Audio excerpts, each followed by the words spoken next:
আসসালামু আলাইকুম বন্ধুরা। সেই রাফিনহার আজও পুরো ম্যাচ খেলা হলো না।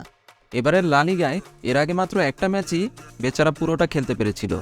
আর যখন মনে হচ্ছিল পুরো ম্যাচটাই সে শেষ করে আসতে পারবে, ঠিক তখন বেরসিক জাভি তাকে সাফ করে আনসু ফাতিকে নামালো।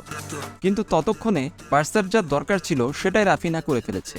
পুরো ম্যাচ জুড়েই অসাধারণ খেলেছে। বা পায়ের জাদুকরি ড্রিবল, বল রিকভারি, কাট করে ডি বক্সে ঢুকে পড়া, কারাস্কোর সাথে 1-1-এ এক কথায় যুদ্ধ করে গেছে পুরো ম্যাচ। এই ম্যাচের সেরা দুই খেলোয়াড় দুই দল মিলিয়ে এই দুজনই। শুরু থেকে এই রাফিনহাকে নিয়েই কথা বলার কারণ, আগের ম্যাচে তাকে সাফ করার পরে ডাগ আউটে ফিরে রাফিনহা খুব দৃষ্টিকটু রিয়াকশন করেছিল, যা নিয়ে কম হইচই হয়নি। বার্সার ড্রেসিং রুমেও এটা নিয়ে অসন্তোষ হয়েছিল, কারণ জাভি খেলোয়াড়ি জীবনে যেমন নিপাট ভদ্রলোক ছিলেন, ম্যানেজার হিসেবেও তেমনি। কারো সাথে তার কোনো ঝামেলা হবার জো নেই। সেই জাভির বিরুদ্ধে বিষোদ্গার জাভি কিন্তু খুব স্বাভাবিকভাবে নিয়েছিলেন। সাংবাদিকদের বলেছিলেন প্লেয়ারদের ঠিক এমন মানসিকতাই চান তিনি, আর সেটা মাঠেই দেখতে চান। রাফিনহা আজ সেটাই করে দেখালেন। আজকের ম্যাচে বার্সার আরেক স্বস্তি ফ্র্যাঙ্কি ডিয়ং আর পেদ্রির ফিরে আসা। ইনজুরি থেকে ফিরেই দুইজনে মাঠে ইম্প্যাক্ট রেখেছে। ফ্র্যাঙ্কির স্বভাবজাত কিছু রান আর ওভার দ্য টপ কিছু পাস ছিল আগের মতোই দৃষ্টিনন্দন। পেদ্রিও বল রিকভারিতে মিডে কন্ট্রোল ধরে রেখেছে। মাস্টারমাইন্ড জাভির ফেরান তোরেসকে আজকে ফলস লাইন হিসেবে খেলানোর কৌশল দারুণ কাজে দিয়েছে। ফেরানের কিছু মুভমেন্টের কারণে বারবার অ্যাথলেটিকোর ডিফেন্স ব্রেক হচ্ছিল, আর রাফিনার ক্রসে ফেরান ঠান্ডা মাথায় প্লেসিং শটে গোল দিয়ে প্রমাণ করলো ম্যান সিটিতে পেপের আন্ডারে সে অনেক কিছুই শিখেছে।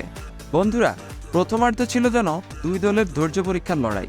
যদিও ম্যাচের ৪৫ সেকেন্ডের ভেতরেই বার্সা গোল খেয়ে বসতে পারত। এই সিজনে গ্রিজম্যান কমেন্টেটরদের ভাষায় লা লিগার সেরা খেলোয়াড় এখন পর্যন্ত। সেই গ্রিজম্যানই জাস্ট ওয়ান টাচের শট নিয়েছিলেন, বলটা কার্ভ করে ক্রসবারে লেগে ফিরে আসে।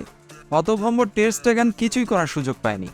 এরপর ধীরে ধীরে বার্সা তার স্বভাবসুলভ টিকি টাকা খেলে গেছে, পজিশন ধরে রেখে। ৬৩% বার্সার পজিশনের বিপরীতে অ্যাথলেটিকোর পজিশন ছিল মাত্র ৩৭%। সিমিয়নের সেই ট্র্যাডিশনাল লাফালাফি ডাগ আউটে ছিলই, আর অ্যাথলেটিকো কাউন্টার অ্যাটাকে গেছে ক্যারাস্কোর গতিময়তায় আর গ্রিজম্যানের কিছু ম্যাজিক্যাল মুভমেন্টে। ডিপল অ্যাজ ইউজুয়াল মিডে খুব স্ট্রং ছিল, আর মলিনার স্পিডের সাথে বার্সার আলোনসো কিছুতেই পেরে উঠছিল না। দুই উইং দিয়ে কারাস্কো আর মলিনা কুন্ডে আর আলোনসোকে বেশ ভুগিয়েছে। টের স্ট্যাগানের আবারও কিছু অবিশ্বাস্য সেভ না থাকলে বার্সার কপালে আজ পরাজয় লেখা থাকত। দ্বিতীয়ার্ধে পুরো ম্যাচই বদলে যায়। দুই দলই গা ছাড়া দিয়ে ওঠে। 1 and 2 অ্যানাদার অসংখ্য সুযোগ তৈরি করে দুই দল, কিন্তু পুরো ম্যাচে মাত্র একটি গোল আসলেই অবিচার। তবে এর মাঝে বলতে হয় লেভানডোভস্কির কথা। বার্সার জার্সির ভার আসলেই খুব বেশি। বাঘা বাঘা অনেক প্লেয়ার কেন যেন বার্সার জার্সি পরলেই বিলাই হয়ে যায়। গোল মেশিন লেভা আজ কিছু দারুণ মুভ করে গোলের সুযোগ তৈরি করেছিল ঠিকই, কিন্তু একটা শটও সে নিতে পারেনি। উল্টো ম্যাচের শেষ দিকে ওব্লাককে একা পেয়ে গিয়েছিল। তার ডানে রাফিনা একদম আনমার্কড। লেভা শুধু বলটা টোকা দিয়ে রাফিনাকে দিলেই গোল, অথচ লেভা ডানে শট নিয়ে বল বাইরে পাঠিয়ে দিল। পুরো স্টেডিয়াম তখন স্তব্ধ, রাফিনহার মাথায় হাত। এই ম্যাচ তখনই ক্লোজ হয়ে যেতে পারত।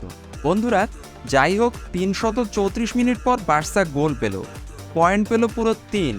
বিগ চান্স মিস করলো ৩টা, না হলে স্কোর লাইন হতে পারত ৪-০। খুশির কথা এটাই, ১১ পয়েন্টের গ্যাপ তৈরি করলো রিয়াল মাদ্রিদের সাথে। আর শিরোপার হারিয়ে যাওয়া ঘ্রাণটা আবার যেন মহমহ করছে এখন চারপাশে।